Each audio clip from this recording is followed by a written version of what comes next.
याद कर सरकार, याद कर, सडकमा होस् संसदमा होस् यो भ्रष्टाचारीका विरुद्धमा खडा हुन्छौं, चाहे छातीमा तातो गोली हान, 1 इन्च पनि पछाडि डराएर बस्दैन।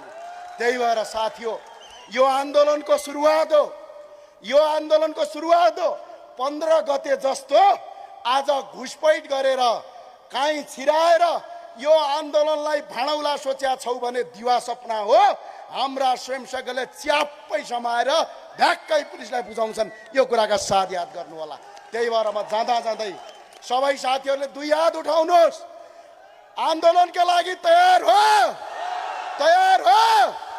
भ्रष्ट सरकार मुर्दाबाद, भ्रष्ट सरकार मुर्दाबाद, देशद्रोही मुर्दाबाद। याद कर सरकार, एक दिन तिम्रो घर घेर्छौं। खै सुर्ती विकास कम्पनी, खै नेपाल ढलोट कारखाना, खै नेपाल रघुजीव जुट मिल, खै नेपाल चिया विकास लिमिटेड, खै नेपाल कृषि आयोजना, खै विराटनगर जुट मिल, खै हिमालयन सिमेन्ट उद्योग, खै घरेलु शिल्पकार बिक्री, खै नेपाल कोल लिमिटेड, खै हेटौडा कपडा उद्योग, खै नेपाल यातायात संस्थान, खै बुटोल पावर कम्पनी, खै बिरगन चिनी मिल, खै कृषि औजार, खै भक्तपुर इट्टा कारखाना, खै लुम्बिनी चिनी मिल कारखाना, खै नेपाल रोजिन टर्बेन्टाइन, खै कृषि चुन उद्योग, खै नेपाल डिलिङ कम्पनी, खै नेपाल दूरसञ्चार कम्पनी, खै हुँदा हुँदा काठमाडौँमा चल्ने टर्ली बस, खै कहाँ बेचेर खायौ, यसको हिसाब किताब चाहिन्छ हामीलाई।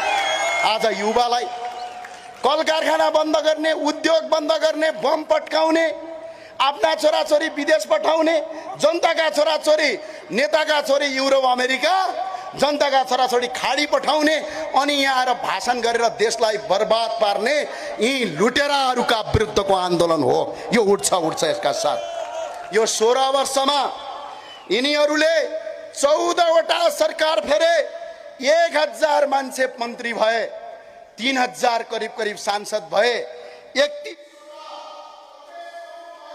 मन्त्री भए, 30 वटा प्रदेश प्रमुख, 3टा राष्ट्रपति, 3टा उपराष्ट्रपति, गाउँ गाउँमा छोटे राजा बनाएर यो देश लुट्ने अर्गदार गर्नुभयो। एकजना मान्छेलाई रोजगारी दिन सकेका छैन। अनि भन्छन् के थाहा छ, म आज सोध्न चाहन्छु यो आमसभालाई, 25 वटा केन्द्रीय अस्पताल राजाले बनाइदिनु भयो, तपाईले बनाए हो कसैले? टिचिङ यिनीहरूले बनाएको हो, पाटन यिनीहरूले बनाएको हो। 5 वटा विकास